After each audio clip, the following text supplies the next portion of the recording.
Al Tikri Alichot et la Lachot. Chazak Baruch Avotai. Bessorot Tovot. On est le 17 dans le mois d'Adar. Grand Shabbat. Ce Shabbat, en français, on va l'appeler ou la vache.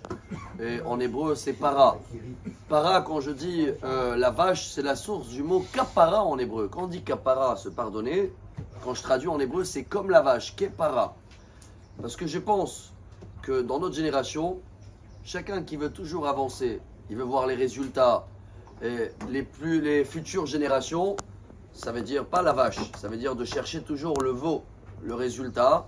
Malheureusement, ça devient un veau d'or. Même s'il croit que ah ouais, il faut s'investir que dans l'avenir et que créer et travailler, c'est pas du tout ça le message de cette semaine. L'inverse, si on veut avoir une kapara, si on veut avoir une tahara en hébreu, purification dans la tête, Rabota, il faut retourner en arrière. Il ne faut pas seulement s'occuper de qu'est-ce que je vais faire. C'était qui mes parents?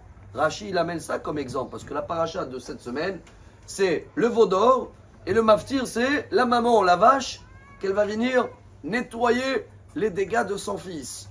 Ce qui veut dire que dans notre tête, c'est peut-être le travail le plus dur. Il y avait un rabbin chassidique, une fois il a regardé, il y a des gens qui marchent sur des ficelles.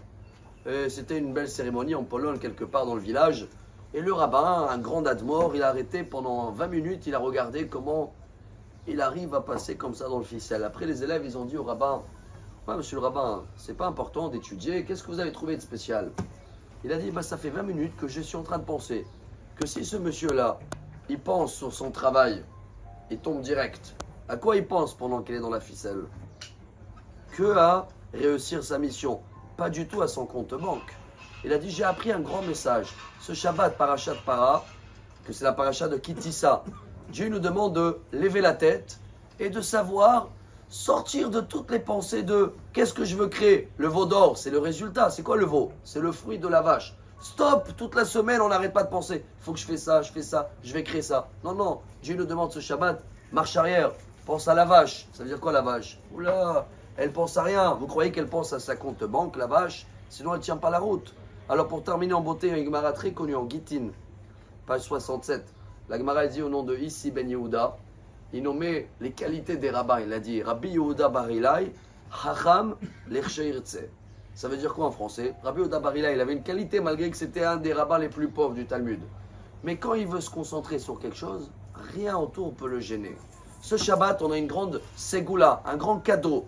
Même la Haftara, c'est Yaheskel, le prophète, il dit Vezarakti alechem maim teorim, asiroti et lev even venatati lachem lev basar. Bon, Breslev, je vais vous enlever le cœur de pierre et je vais vous mettre un cœur de chair. Ça veut dire quoi, chair? Si on arrive dans la tête ce Shabbat, pousser les projets, oublier le travail, oublier les rendez-vous, oublier tout ce que je veux créer, oublier le résultat, oublier le veau d'or. Ça vaut pas de l'or à Botaï, c'est trop la course après le veau d'or. Faire marche arrière, retourner à la vache, regarder les parents à nous, les grands-parents, les patriarches à nous. Comment ils étaient eux à l'époque? Ils arrivaient à concentrer leur tête. Shabbat, c'est Shabbat. Dimanche, c'est dimanche. Cette semaine-là, ce Shabbat, on a une ségoula pour ça. Alors que chacun, il trouve en tour tout ce qu'il a besoin pour le faire. Lire des télim, études. Si on arrive à purifier notre pensée ce Shabbat, c'est kapara. C'est comme la vache. Ça enlève tous les fautes, ça pardonne toute la course du veau d'or et on a un Shabbat qui vaut de l'or. Shabbat Shalom. Amar Rabbi Elazar.